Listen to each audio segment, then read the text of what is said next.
ஃபெஞ்சல் புயல் கரையை நெருங்கி வரக்கூடிய நிலையில் அது சார்ந்த மாநில பேரிடர் ஆணையத்தினுடைய அறிவுறுத்தல்கள் சார்ந்த விவரங்களுக்கு நன்றி சுபாஷ்.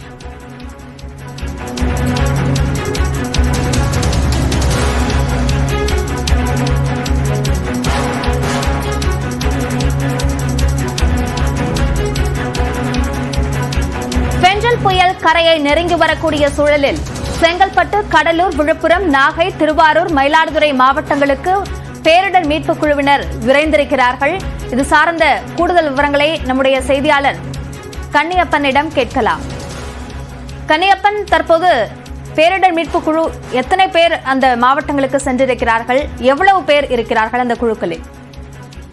அபிநயா, நாளை இந்த தமிழகத்தை நோக்கி பெங்கல் புயல் கடக்க உள்ள நிலையில அந்த பருவமழையை எதிர்கொள்வதற்காக ஆவடி 13வது பட்டாலியனில் இருந்து தமிழ்நாடு பேரிடர் மீட்பு படையினர் சுமார் அதிநவீன மீட்பு கருவிகள், இயந்திரங்களோடு இந்த தற்பொழுது 5 மாவட்டங்கள்ல தற்பொழுது வெளியே சென்றிருக்கிறார்கள்.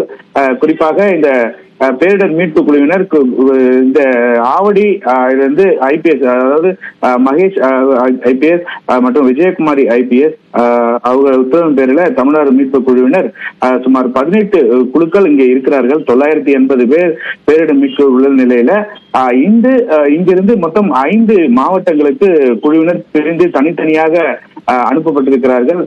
அவர்கள் இன்று மாலை 3:30 மணிக்கு இங்கிருந்து கிளம்பி 5 மாவட்டங்களான, அதாவது கடலோர மாவட்டங்களான செங்கல்பட்டு, கடலூர், விழுப்புரம், நாகப்பட்டினம், திருவாரூர் மாவட்டம், மயிலாடுதுறை உள்ளிட்ட மாவட்டங்கள்ல தற்போது சென்றிருக்கிறார்கள். இந்த குழுவினர் குறிப்பாக ஒரு குழுவிற்கு 30 பேர் வீதம் 150 பேர் கொண்ட இந்த குழுவினர் முதற்கட்டமாக தற்போது சென்றிருக்கிறார்கள். குறிப்பாக இவர்களிடம் அதிநவீன இந்த கருவிகள், மீட்பு ஃபெஞ்சல் என்று பெயரிடப்பட்டுள்ள இந்த புயல் தற்பொழுது புதுச்சேரிக்கு தென்கிழக்கே சுமார் 270 கிலோமீட்டர் தொலைவில் நிலை கொண்டுள்ளது.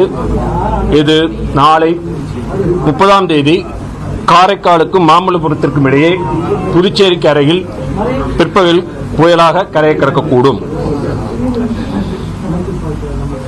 இதன் காரணமாக அடுத்து வரும் 3 தினங்களுக்கு தமிழகம், புதுவை, காரைக்கால் பகுதிகளில் பரவலாக மிதமான மழையும், ஒரு சில இடங்களில் கன முதல் மிக கனமழையும், ஓரிரு இடங்களில் அதி கனமழையும் பெய்யக்கூடும்.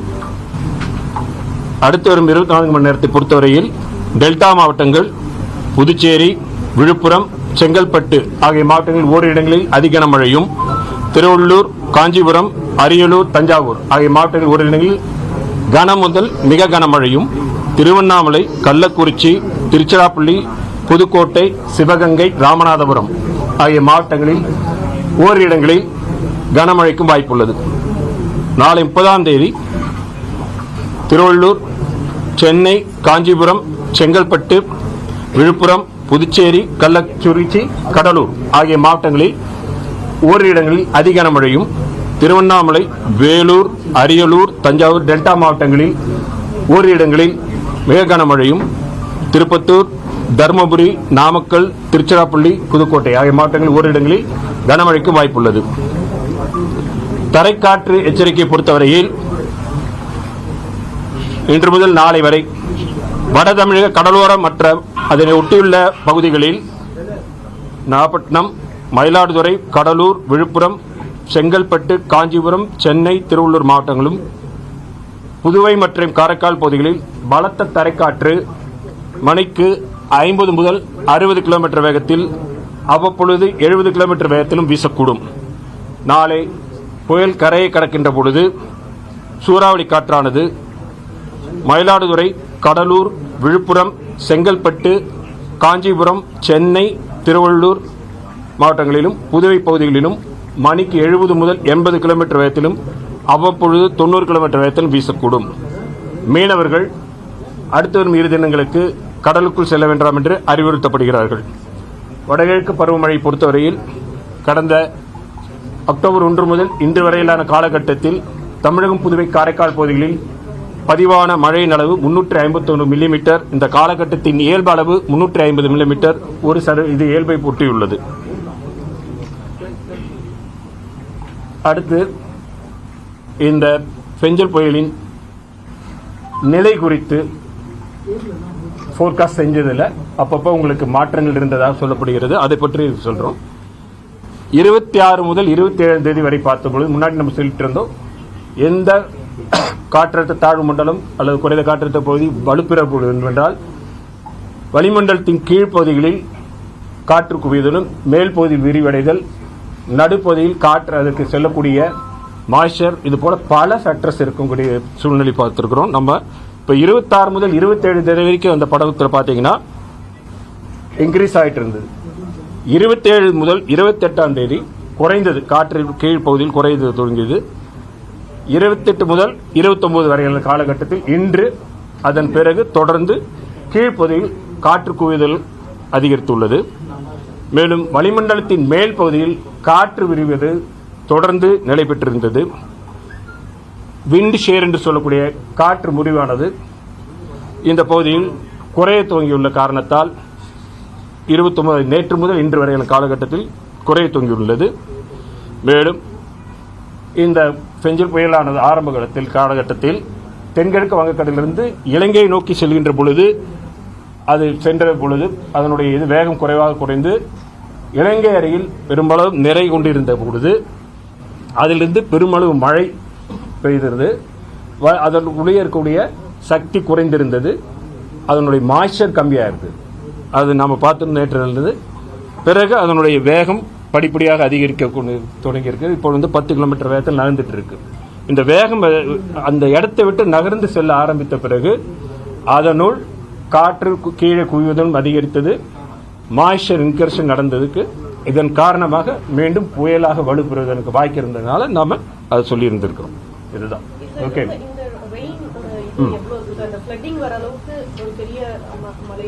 ஃப்ளட்டிங்கிறது நம்ம சொல்ல முடியாது. இதில் நம்ம சொல்லியிருக்க கனமழை, மிக கனமழை, அந்த இதுக்கான இதுதான் நம்ம கொடுத்துருக்கோம்.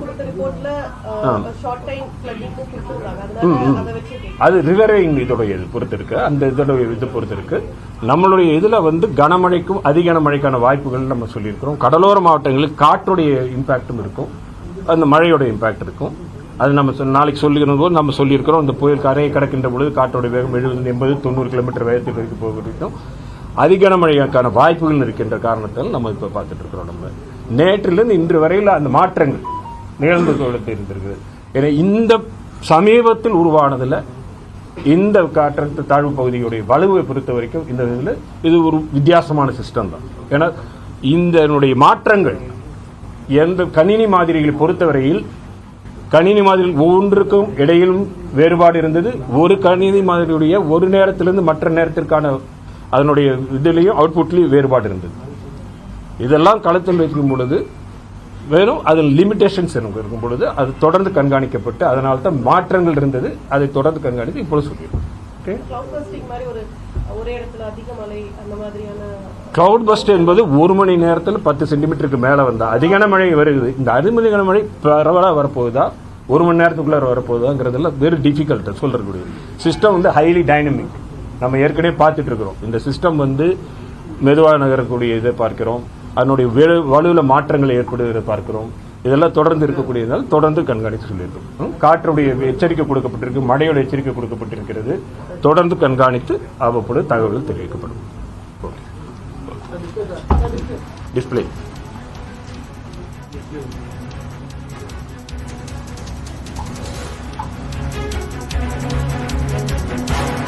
மேகக்கூட்டங்கள் நல்லா பார்க்குறோம். நல்ல கான்சன்ட்ரேட்டட் டென்ஸ் கிளவுட் பார்க்குறோம். புயலின் பாதை 24 மணி நேரத்திற்கான கனமழைக்கான எச்சரிக்கை,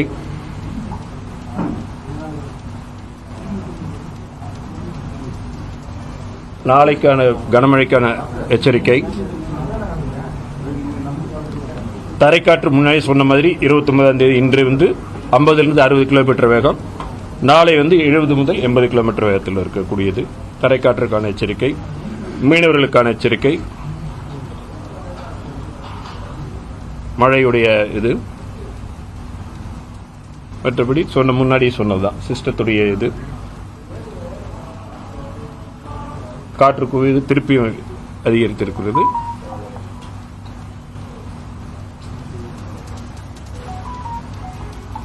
மேல்புறத்தில் வளிமண்டலத்தில் மேல்புறத்தில் இந்த சிஸ்டத்தில் இருக்கக்கூடிய அந்த டைவர்ஜென்ஸ்.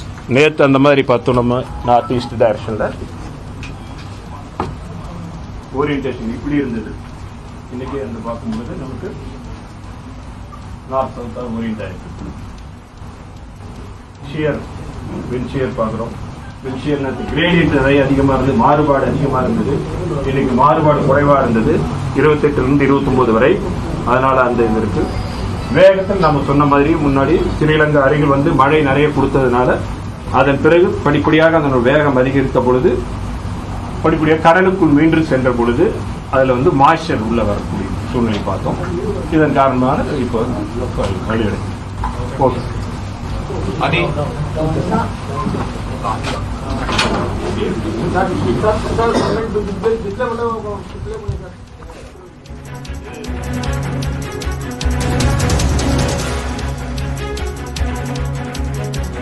சென்னை, திருவள்ளூர், செங்கல்பட்டு, காஞ்சிபுரத்தில் நாளை அதி கனமழைக்கான ரெட் அலர்ட் விடுக்கப்பட்டிருக்கிறது. சென்னை வானிலை ஆய்வு மையத்தினுடைய தென்மண்டல தலைவர் பாலச்சந்திரன் அளித்த அந்த நேரலை விவரங்களின் அடிப்படையில் பார்க்கும் பொழுது நாளை பிற்பகலில் பெஞ்சல் புயல் கரையை கடக்கும் என்ற அந்த அறிவிப்பை அவர் வெளியிட்டிருக்கிறார். மிகுந்த மாற்றங்களுக்கு உள்ளான ஒரு புயலாக இந்த பெஞ்சல் புயல் இருந்திருக்கிறது என்றும் குறிப்பிட்டிருக்கிறார்.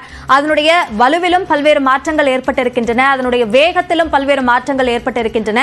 கணிப்பதற்கு மிகவும் கடினமான ஒரு புயலாக இந்த பெஞ்சல் புயல் இருந்திருக்கிறது என்ற அந்த தகவலையும் அவர் பகிர்ந்திருக்கிறார்.